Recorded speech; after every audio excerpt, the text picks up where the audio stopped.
လူတွေမှာအပူတွေရကြတာကတော့ကိုယ့်ရဲ့ဆန္ဒရာဂအဲ့ဒီတရားတွေကိုအကြောင်းခံပြီးတော့ဆန္ဒပြည့်ရင်ကျဉ်တ်နေတယ်ဆန္ဒမပြည့်ရင်ဒေါသထွက်တယ်အဲ့ဒီဆန္ဒကြောင့်ပဲ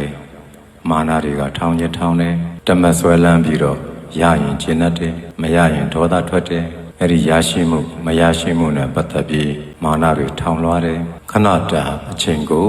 ထာဝရလို့ထင်နေကြပြီးတော့မသေးတော့ဘူးလို့ထင်တဲ့အခါမှာစိတ်တွေကကြမ်းလာတယ်ကြမ်းလာတဲ့စိတ်တွေအရာပဝန်းကျင်ပေါ်မှာအခြေခံကျင့်ရမယ်မေတ္တာတွေမကျင့်နိုင်တော့ဘူးမေတ္တာစိတ်တွေမရောက်တော့မေတ္တာစိတ်တွေမရောက်တော့ဘဲနဲ့ဒေါသတွေရောက်တယ်မနာလိုတဲ့ဣဒ္ဓမစ္စရိယတွေရောက်တယ်ဖြည့်ဆည်းလိုတဲ့ပြပါဒတရားတွေရောက်တယ်မုဒိတာလေးပွားပြီးတော့အကောင်လေးမြင်ပြီးတော့ကောင်းကျိုးလေးတွေပဲလိုလားပြီးနေရမယ်နေရာမှာအတ္တတွေမာနတွေကလွှမ်းမိုးလာတဲ့အခါကျတော့အေးစစ်စစ်မနေနိုင်ပဲနဲ့မြင်သမျှအပေါ်မှာအပြစ်တွေပုံချနေတတ်တယ်ကြားသမျှအရာတွေကိုလည်းအပြစ်တွေပဲမြင်နေတတ်တယ်အဲ့တော့အပြစ်မြင်နှလုံးသားနဲ့ကြည်တယ်အပြစ်မြင်နှလုံးသားနဲ့နားထောင်တယ်အပြစ်မြင်တဲ့နှလုံးသားနဲ့ထိတွေ့ခိုင်တွဲတယ်ဆက်ဆံတယ်မအေးတော့တကယ်တော့အရာရာကခဏလေးပဲတည်တာမကြုံကျင်တာတွေကြုံအောင်မှာကြုံကျင်တာတွေကြီးပဲကြုံနေတာမဟုတ်ဘူးကိုယ့်ရဲ့စွမ်းနိုင်ရည်ဆိုတာလေကာလတစ်ခုအထိပဲစွမ်းနိုင်ကြတာမစွမ်းနိုင်တော့ဘူးဆိုတဲ့အချိန်ကရောက်လာအောင်မှာအစဉ်ပြေတယ်ဆိုတဲ့ကာလတွေရှိသလိုအစဉ်မပြေဘူးဆိုတဲ့ကာလတွေကလည်းကြော်ဖြတ်ရအောင်မှာအဲ့တော့ဘဝဆိုတာတသမတ်ထဲသွားနေတာမဟုတ်တဲ့အတွက်ကြောင့်စိတ်သက်ကြံ့ခိုင်ဖို့လိုတယ်အဲ့ဒီစိတ်သက်ကြံ့ခိုင်နေစေဖို့ရအတွက်အချိန်တိုင်းကိုကိုကအေးမဲ့အနည်းနဲ့အေးမဲ့ပုံစံလေးနဲ့နေတတ်ရတယ်နှလုံးသွင်းတတ်ရတယ်ကြည်တတ်ရတယ်နားထောင်တတ်ရတယ်ဘယ်လိုအရာမျိုးကိုပဲမြင်မေတ္တာစိတ်နဲ့ကြည့်ရင်အရာအလုံးဟာအေးချမ်းနေတယ်အရာအလုံးအပေါ်မှာလည်းမေတ္တာစိတ်နဲ့ကြည့်ရင်နားလည်ပေးနိုင်တယ်ခွင့်လွှတ်ပေးနိုင်တယ်ဥပေက္ခပြုထားနိုင်တယ်ကြားရတဲ့စကားတွေကိုလည်းပဲဒီအတိုင်းပဲကိုကမေတ္တာတရားပွားများပြီးတော့သာအေးဖို့ကြိုးစားနေတဲ့သူဆိုရင်ကရုဏာတရားပွားပြီးတော့ကိုချင်းစာစိတ်တွေနဲ့နေတဲ့သူဆိုရင်ဘယ်လိုအကြောင်းပဲကြားစိတ်ထဲမှာဖောက်ပြန်သွားခြင်းမရှိဘူးတပ္ပေတ္တကမ္မတကတတ္တဝါတိုင်းတည်ကိုယ်ကံတိုင်းသွားနေတယ်ကိုယ်ကံသားလည်းကိုယ်ပိုင်ဥစ္စာရှိကြတယ်ကိုယ်လှုပ်ထားတဲ့အတိုင်းကိုယ်ပြုထားတဲ့အတိုင်းအကျိုးဆက်တွေရပြီးတော့ခံစားကြစံစားကြဖြစ်နေတာပါလားလို့နားလည်မယ်ဆိုရင်နေတတ်လာတယ်ကိုတရားကိုအာယုံစိုက်ပြီးတော့အချိန်တိုင်းကိုတန်ဖိုးရှိတဲ့အချိန်လေးတွေဖြစ်အောင်နေတတ်လာတယ်ဒေါသထွက်မဲ့အစားကိုယ်စိတ်ကိုပြန်မြင်ပြီးတော့ဒေါသကပူလောင်တာပဲ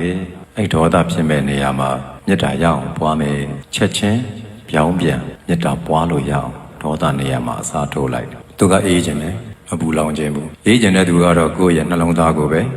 အာယုံစိုက်မှာအမှန်ပဲအေးနေတဲ့သူတွေကလည်းသူ့နှလုံးသားကိုပဲ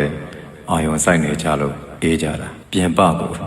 တိတ်အာယုံမစိုက်ကြဘူးအာယုံမစိုက်ဘူးဆိုလို့ဘယ်အရာကိုမှမထီမဲ့မြင်လုပ်နေတာကိုဆိုလိုတာမဟုတ်ဘူးအေးစေဖို့ရည်ရွယ်ထားတဲ့အတွက်ကြောင့်အေးအောင်နေတာသူ့ရဲ့အသက်ရှင်တဲ့အချိန်တိုင်း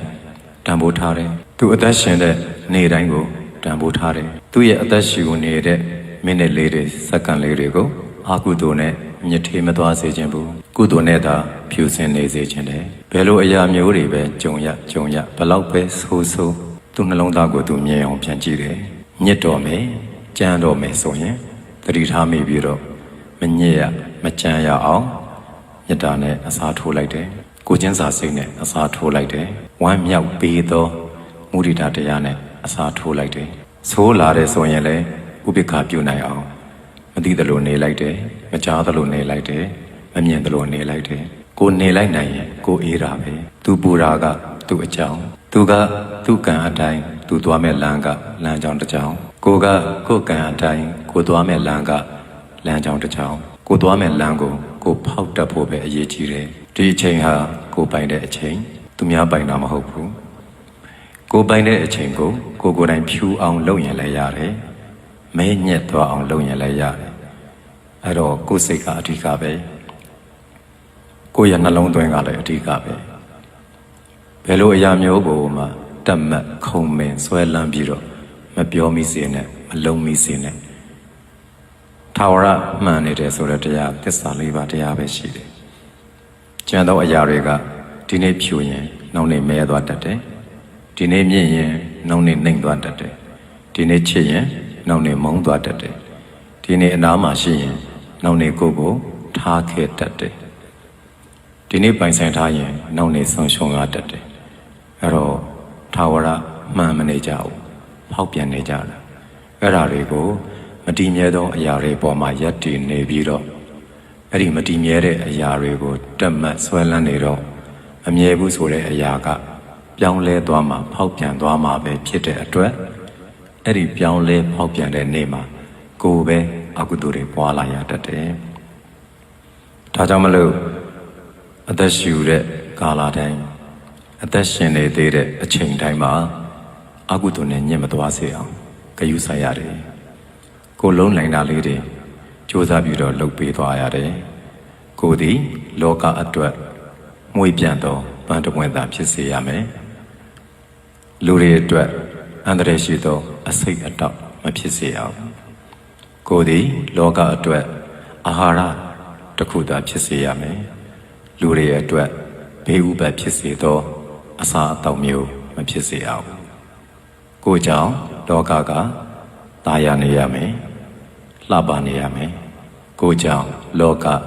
ရုပ်ဆိုးမသွားစေရဘူးညစ်ထေးမသွားစေရဘူးအဲ့ဒီလိုအမြဲတမ်းစက္ကန့်တိုင်းမိနစ်တိုင်းတတိထားလာတဲ့အခါကိုယ်တိုင်အေးလာလိမ့်မယ်ကိုယ့်ရဲ့အသက်ရှင်တဲ့အချိန်တိုင်းဟာလည်းတန်ဖိုးရှိတဲ့အချိန်တွေကြီးပဲဖြစ်လာလိမ့်မယ်ကုသိုလ်နဲ့သာထုံသောမိနစ်ကုသိုလ်နဲ့သာထုံသောနာရီကုသိုလ်နဲ့သာထုံသောနေ့များလများကြာလာတော့ကုသိုလ်ထုံတဲ့